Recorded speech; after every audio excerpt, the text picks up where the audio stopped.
কারো মৃত্যুটা খারাপ কিনা বা মন্দ মৃত্যু বা মন্দ বিদায় কিনা সেটা আমরা শুরুতে শুনবো। সেক্ষেত্রে আমরা যদি কোরআন সুন্নাহর দিকে তাকাই তাহলে দেখব যে কোরআন সুন্নাহ আমাদেরকে জানিয়েছে কেউ যদি আত্মহত্যা করে মৃত্যুবরণ করে তাহলে এটা আমরা বলতে পারি যে এটা একটা খারাপ মৃত্যু ছিল। কারণ আল্লাহ রাসূল সাল্লাল্লাহু আলাইহি ওয়াসাল্লাম ইরশাদ করেছেন, সহিহ বুখারীতে এসেছে, মান কাতালা নাফসাহু বিশাইইন উযযিবা বিহি ইয়াওমাল কিয়ামাহ।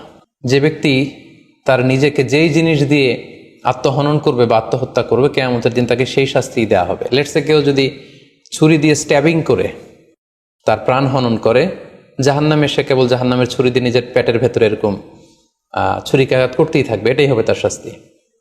কেউ যদি বিষ পানের মধ্য দিয়ে সুইসাইড করে তাহলে জাহান্নামে তার শাস্তি হবে জাহান্নামের বিষ খেয়ে খেয়ে সেই কষ্ট বা শাস্তি ভোগ করবে। কেউ যদি গলায় দড়ি দিয়ে বা ওড়না পেঁচিয়ে গলায় ফাঁস লাগিয়ে সুইসাইড করে তাহলে আল্লাহ রাসূল সাল্লাল্লাহু আলাইহি ওয়াসাল্লামের হাদিস অনুযায়ী জাহান্নামে সে গলাতে শুধু ফাঁস লাগাতেই থাকবে। তাহলে আল ইন্তিহার মানে সুইসাইড, আত্মহত্যা করে যদি কেউ মারা যায় সেক্ষেত্রে আমরা বলতে পারি যে এটি খারাপ মৃত্যু ছিল, মৃত্যুটি ভালো ছিল না।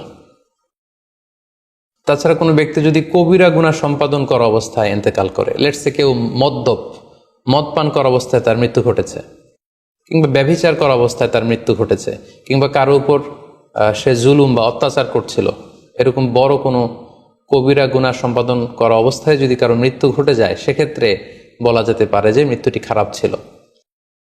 পাশাপাশি বাবা মা যদি কোনো ভ্যালিড কারণে সন্তানের অন্যায়ের কারণে সন্তানের প্রতি রেগে থাকেন এবং ওই অবস্থায় যদি সন্তানের মৃত্যু ঘটে তাহলে এটি একটি খারাপ মৃত্যু ছিল বলে ধারণা করা যেতে পারে। এবং স্বামী যদি তার স্ত্রীর প্রতি রেগে থাকে কোনো স্ত্রীর অন্যায়ের কারণে এবং সেই অবস্থায় যদি স্ত্রীর মৃত্যু ঘটে তাহলে এই মৃত্যুটি মন্দ মৃত্যু বা খারাপ বিদায় ছিল বলে আমরা ধারণা করতে পারি।